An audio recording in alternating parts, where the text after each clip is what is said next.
싶은 말씀.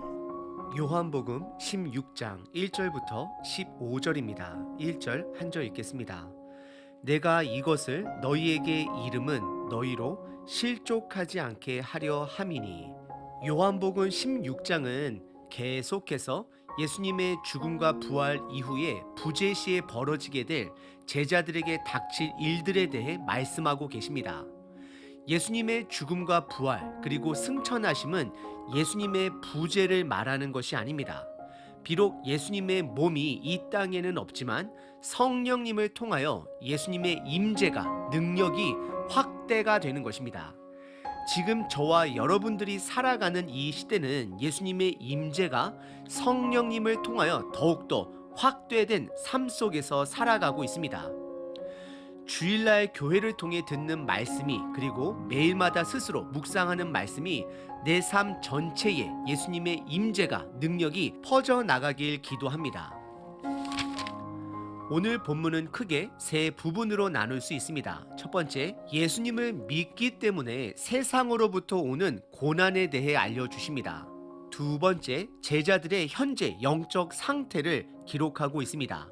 그리고 마지막 세 번째, 보혜사 성령님의 역할을 5가지로 말하고 있습니다. 첫 번째 부분은 1절서부터 4절까지 15장에 이어서 계속해서 예수님을 믿기 때문에 제자들에게 닥칠 세상의 미움, 즉 고난에 대해 말씀하십니다. 1절과 4절에 보시게 되면 샌드위치 구조로 내가 이것을 너희에게 말한다라는 표현이 등장합니다. 그 사이에 총 3가지 제자들에게 닥칠 상황을 설명해 주십니다. 첫 번째는 사람들이 제자를 출교시킬 것이다 말하고 있습니다.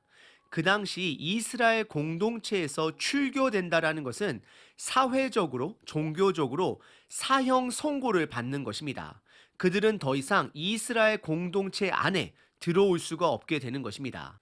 요한복음 9장에 등장한 시각 장애인이 예수님을 만나고 예수님을 끝까지 부인하지 않자 그는 출교된 자 중에 한 명이었습니다. 그리고 두 번째는 때가 되면 제자들을 죽이려는 자들이 있을 것인데 그들의 열심은 그리스도인들을 죽이는 것을 하나님 아버지께 제사를 바치는 것처럼 열심을 갖고 죽일 것이다 라고 말씀하십니다. 사실 바울이 예수님을 만나기 전에 전통 유대교로서 예수님을 믿는 자들을 잡으러 다녔던 그의 삶과 연결이 되는 것입니다. 그리고 마지막 세 번째는 이 모든 것은 그들이 하나님 아버지를 알지 못했기 때문이다 말씀하고 있습니다. 예수님께서는 제자들에게 그들에게 닥칠 일들을 미리 말씀해 주심으로 그들이 낙담하지 않을 수 있도록 예방해 주십니다. 오늘 본문의 첫 번째 부분은 1절서부터 4절까지 제자들에게 닥칠 고난에 대해 미리 말씀해 주시고 있습니다. 그리고 오늘 본문의 두 번째 부분은 5절과 6절에 제자들의 영적인 현재 상태를 기록하고 있습니다. 딱 2가지입니다. 첫 번째는 예수님은 지금 죽음을 준비하고 있는데 아무도 예수님께 어디로 가는지 묻는 자가 없다라고 기록하고 있습니다. 즉 제자들이 예수님의 사역에 무지함을 드러냅니다. 하지만 14장에 보시게 되면 도마가 빌립이 예수님께 어디로 가느냐라고 물었습니다.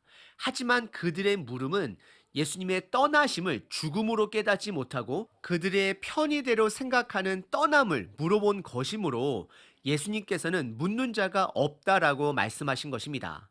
그리고 두 번째는 6절에 제자들의 지금 상태는 근심으로 가득 차 있다 말씀하십니다. 오늘 본문의 두 번째 부분은 제자들의 상태가 첫 번째는 예수님의 사역의 무지함을 말씀하시고 두 번째 근심으로 가득 차 있음을 말씀하고 있습니다. 오늘 본문의 마지막 세 번째 부분은 7절서부터 15절까지 보혜사 성령님의 역할을 크게 5가지로 말씀하고 있습니다. 우선 7절에 성령님에 대한 큰 그림을 주시고 있습니다. 그것은 예수님이 떠나야 성령님이 오실 수 있고 성령님이 오는 것이 제자들에게 믿는 자들에게 더 큰 유익이 있음을 말씀하고 있습니다. 이것은 예수님의 부재를 성령님이 대신 채워주는 것이 아니라 예수님의 임재가 능력이 성령님을 통하여 더 확대된다라는 것입니다. 성령님은 예수님을 증언하는 분이십니다. 그리고 8절부터는 성령님의 역할 크게 5가지에 대해 말씀하고 있습니다. 우선 3가지를 먼저 살펴보겠습니다. 첫 번째는 죄에 대한 책망, 두 번째는 의에 대한 책망, 그리고 마지막 3번째는 심판에 대한 책망입니다. 첫 번째, 죄에 대한 책망은 예수님을 믿지 아니함으로 받는 책망입니다. 죄의 근본은 예수님을 모르는 것이 죄입니다. 그리고 죄의 결과들이라는 것은 예수님의 말씀을, 예수님을 모르기 때문에 발생되어지는 우상숭배, 불효, 도둑질, 살인, 음행, 시기, 질투 이런 것들을 죄의 결과로 볼 수 있는 것입니다. 다시 한번 말씀드립니다. 죄의 근본은 예수님을 모르는 것입니다. 그리고 의에 대한 책망은 예수님을 대신하여 성령님께서 의롭게 살 수 있도록 책망하신다라는 것입니다. 그리고 3번째, 심판에 대한 책망은 11절에 보시게 되면 사단을 이 세상의 임금이라 표현하며 성령님께서 그들을 심판할 것을 말씀하고 있는 것입니다. 그리고 이어지는 12절서부터 15절까지는 추가적인 2가지의 성령님의 역할에 대해 말씀해 주십니다. 우선 12절에 예수님께서 성령님에 대해 더 추가적으로 가르쳐 줄 것이 많지만 제자들이 감당하지 못하므로 2가지만 더 추가적으로 말씀해 주십니다. 첫 번째는 성령님께서 진리로 인도하실 것이고, 즉 말씀을 깨닫게 도와주실 것이고, 두 번째는 예수님의 영광을 나타낼 것이다 라고 말씀합니다. 다시 한번 성령님의 5가지 역할을 정리해 보면, 첫 번째는 죄에 대한 책망, 예수님을 모르기 때문에 그것이 죄라는 것을 알려주신다라는 것입니다. 두 번째, 의에 대한 책망, 말씀에 대한 순종을 할 수 있도록 성령님께서 책망하고 도와주신다라는 것입니다. 3번째, 심판에 대한 책망, 성령님께서 이미 사단을 심판하였음을 말하고 있습니다. 그리고 4번째, 진리로의 인도하심, 말씀을 깨닫게 해주시고 도와주신다라는 것입니다. 그리고 5번째, 예수님의 영광을 나타낼 것을 말하고 있습니다. 즉 예수님의 좋으심을 여러분들의 삶을 통해 드러나게 해줄 것이다 라고 말씀하고 있는 것입니다. 오늘 본문의 3번째 부분은 성령님의 역할 5가지에 대해 살펴봤습니다. 오늘 본문은 예수님이 가셔야지만이 성령님이 이 땅에 오심을 말씀하고 있습니다. 그리고 그것은 예수님의 부재를 말하는 것이 아니라 예수님의 임재가 성령님의 사역을 통해 더욱더 확장되는 것이라고 말하고 있는 것입니다.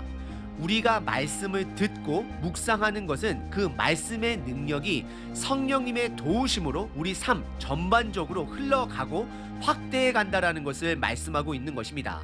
그래서 교회 공동체가 주일 교회에 모이는 것은 말씀의 능력을 세상 속에 확장하기 위해 모이는 것입니다. 우리가 매일 말씀을 개인 삶 속에서 붙들고 묵상하고 큐티하는 것은 그 말씀의 능력이 나의 삶 속에 예수님의 영광으로, 즉 좋으심으로 드러나기 위함입니다. 오늘 하루 저와 여러분들이 붙드는 이 말씀이 성령님의 도우심을 받아 우리의 삶 속에 전반적으로 퍼져 나가길 기도합니다.